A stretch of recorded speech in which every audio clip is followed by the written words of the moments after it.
सफला एकादशी की व्रत कथा। धर्मराज युधिष्ठिर कहने लगे कि हे जनार्दन, मैंने मार्गशीर्ष शुक्ल एकादशी अर्थात मोक्षदा एकादशी का सविस्तार वर्णन सुना है। अब आप कृपा करके मुझे पौष माह के कृष्ण पक्ष की एकादशी के विषय में भी बताइए।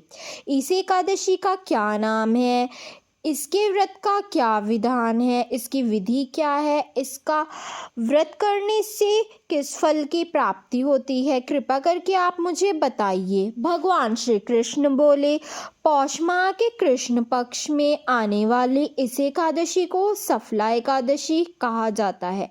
इस एकादशी के देवता श्री नारायण हैं। विधि पूर्वक इस व्रत को करना चाहिए। जिस प्रकार नागों में शेषनाग, पक्षियों में गरुड़, सब ग्रहों में चंद्रमा, यज्ञों में अश्वमेघ यज्ञ और देवताओं में भगवान विष्णु श्रेष्ठ है, उसी प्रकार सब व्रतों में एकादशी का व्रत श्रेष्ठ है। जो मनुष्य सदैव एकादशी का व्रत करते हैं वे मुझे परम प्रिय है। इसका महात्म्य मैं तुमसे कहता हूँ, ध्यानपूर्वक सुनो। भक्त वत्सल से भगवान श्री कृष्ण कहने लगे, धर्मराज, मैं तुम्हारे स्नेह के कारण तुमसे कहता हूँ कि एकादशी व्रत के अतिरिक्त मैं अधिक से अधिक दक्षिणा पाने वाले यज्ञ से भी प्रसन्न नहीं होता। अतः इसे अत्यंत भक्ति और श्रद्धा से युक्त होकर करे। हे राजन, द्वादशीष युक्त पौष कृष्ण एकादशी का महात्म्य तुम एकाग्रचित होकर सुनो। सफला एकादशी व्रत की कथा। चंपावती नगर में एक महिष्मान नाम का राजा राज्य किया करता था। उसके 4 पुत्र थे। उन सब में लुम्पक नाम वाला बड़ा राजपुत्र महापापी था। वह पापी सदा पर स्त्री और वेश्यागमन तथा दूसरे बुरे कर्मों में अपने पिता का धन नष्ट किया करता था। सदैव ही देवता, ब्राह्मण, वैष्णवों की निंदा किया करता था।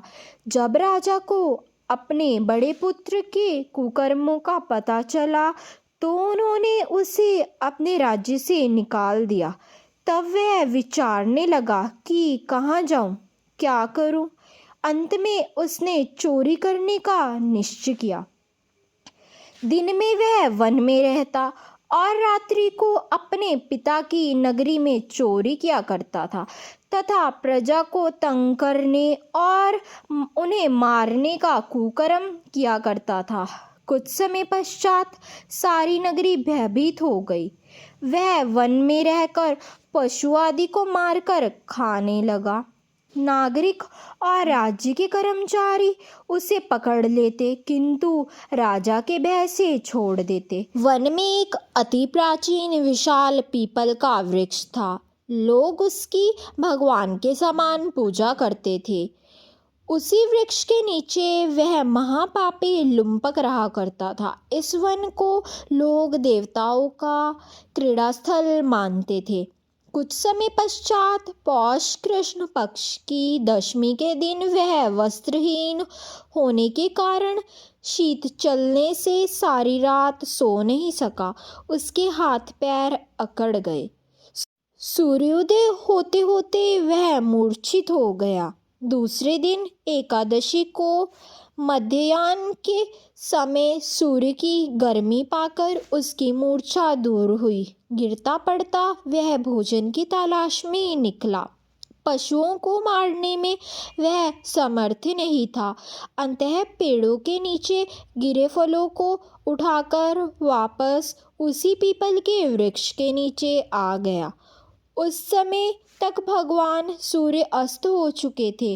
वृक्ष के नीचे फल रखकर कहने लगा, हे भगवान, अब आपको ही अर्पण है ये फल, आप ही तृप्त हो जाइए। उसी रात्रि को दुख के कारण रात्रि भर भी नींद नहीं आई।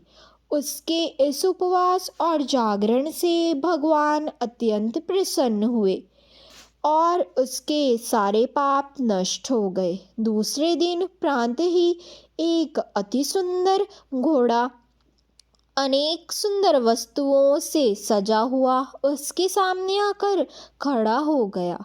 उसी समय आकाशवाणी हुई, हे राजपुत्र, श्री नारायण की कृपा से तेरे सारे पाप नष्ट हो गए हैं। अब तू अपने पिता के पास जाकर राज्य प्राप्त कर।